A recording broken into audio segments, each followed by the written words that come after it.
For tonight's Conversations with Great Minds, I'm joined by journalist and author Anthony Summers.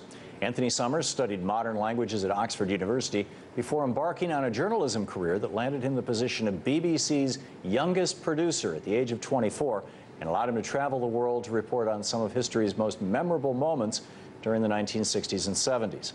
For the past 30 years, Anthony has concentrated on investigative nonfiction, authoring 7 best-selling books about historical figures like Tsar Nicholas II, President John F. Kennedy, FBI Director J. Edgar Hoover, and President Richard Nixon. He has also written biographies of celebrities Marilyn Monroe and Frank Sinatra.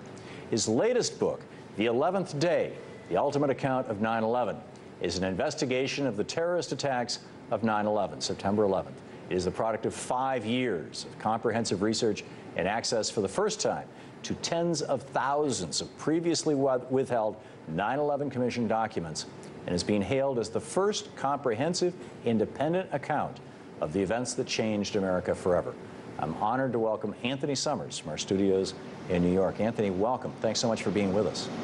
Hello. Let's, and by the way, congratulations on becoming an honorary fellow at University College in Dublin. I must treat you with even more respect than normal. Everyone will have to behave to me in a totally different way from now on. There you go. Let's start with the president and work backwards, just because, you know, this is the moment, 9/11.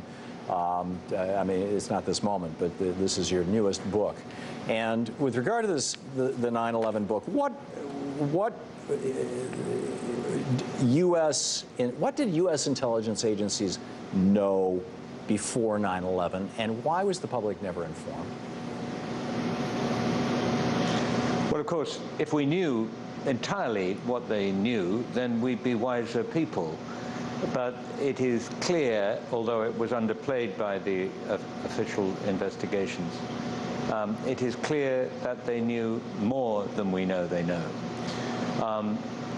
In particular, and fascinatingly, they knew about the first 2 hijackers to arrive in the United States, Midar and Hazmi, who would much later, almost 2 years later, be involved in the attack on the Pentagon.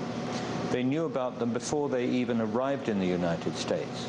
They had followed one of them, photographed his passport in his room, learned that he had an entry visa to the United States, had him surveilled at a terrorist meeting in Malaysia, and then they claim, CIA claim, lost track of him. But they learned nevertheless that a colleague of his, Hazmi, had arrived in Los Angeles, and the 2 of them, Midar and Hazmi, had flown in on the same plane. But the CIA didn't tell the FBI and didn't tell the State Department, which would have prevented their further travel. Why? Why didn't they tell the agency that is responsible for domestic counterterrorism? It's a big question. It's not been answered by the CIA, which has merely thrown up its hands in the end and said all it could say, which is, we made a series of multiple errors. There are serious observers, including most recently Dick Clark, who was counterterrorism advisor, coordinator to the White House under both Clinton and Bush. And he says he thinks the only rational explanation is that the CIA had the notion of either turning the 2 terrorists, getting them to turn informants, or of surveilling them, watching them while they were in the United States. Well, if they attempted either of those 2 things, the operation went grievously wrong. Yes. But the truth remains completely opaque. That's really quite remarkable. I mean, a decade in, what evidence is there that other countries were involved in this? There were indications that 2 other countries were involved. One of them is Iran, which, of course, in the United States one tends to think of as pro-terrorist and anti the United States. But so far as I've been able to gather, the evidence against Iran amounts principally to the fact that they allowed the future 9/11 terrorists to cross into and out of Afghanistan into Iran without stamping their passports, and then again travel through Iran in order to travel either to the Middle East or to the West. Now, this was not having your passport stamped is very important, because if you arrived in front of a U.S. immigration officer with an Iranian stamp in your passport, you'd be looked at far more coldly and with much greater interest.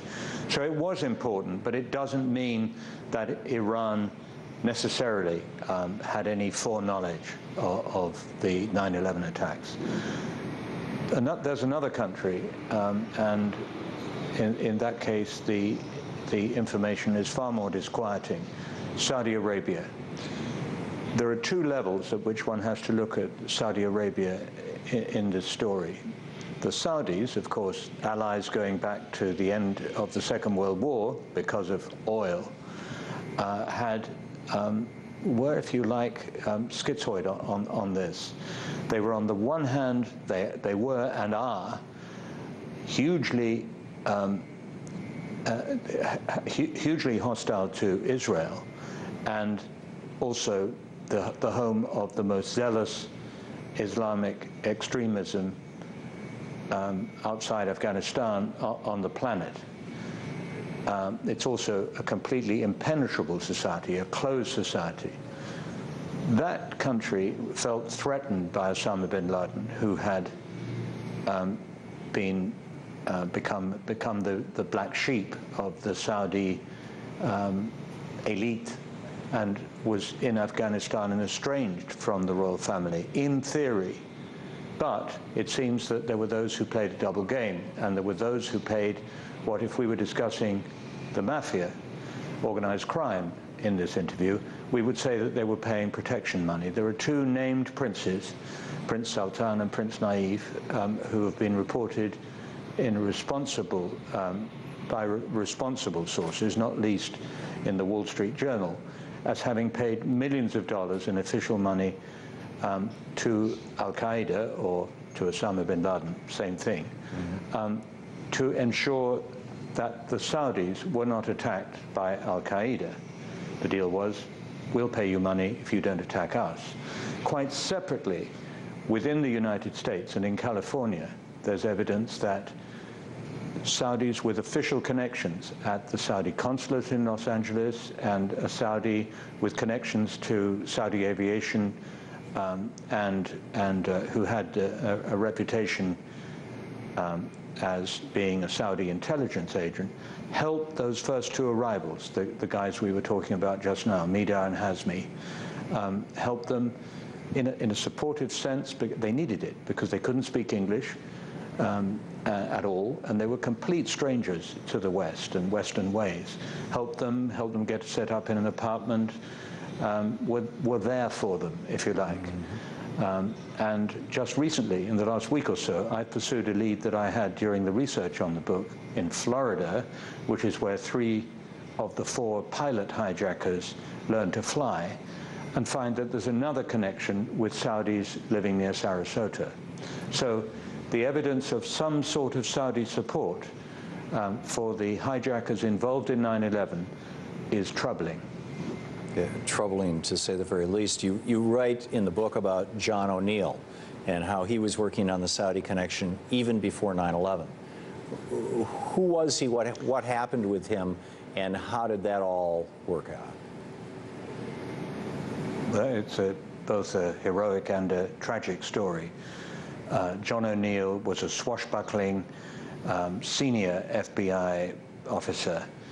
More than what one thinks of as a street agent. He was a very senior counterterrorism agent in New York City, based out of New York City, who had been to and from the Middle East and was an expert on Saudi Arabia, and was very, very frustrated at the way he had to deal with the Saudis. I think I can say this on television, he said to the director of the FBI when they were flying back on one occasion from Saudi Arabia, and the director of the FBI of the day said, Well, I think they were really quite helpful, the Saudis. They gave us a lot, to which John O'Neill responded, they were just shining sunshine up your ass. Yeah. More seriously, much more seriously, John O'Neill gave an interview in the summer of 2001 and said that all that we're trying to find out about Al-Qaeda, all our counter-terrorism efforts would be rewarded if we could track back to Saudi Arabia. He said all the problem originated in Saudi Arabia. He then left the FBI, resigned from the FBI in the midsummer of 2001, and extraordinarily, as if it was written by a playwright, he became the senior security officer for the World Trade Center, and he would die on 9/11 trying to rescue people from the South Tower. It's extraordinary. What were the untrue accounts that you note about 9/11 told by President Bush and Vice President Cheney?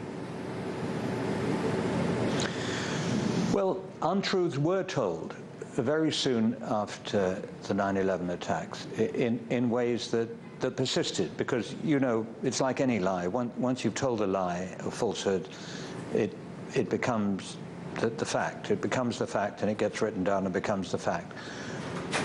I think we should talk about the untruths told not only by Bush and Cheney, but also by one of the generals who was involved in the attempt to defend the U.S. skies that day.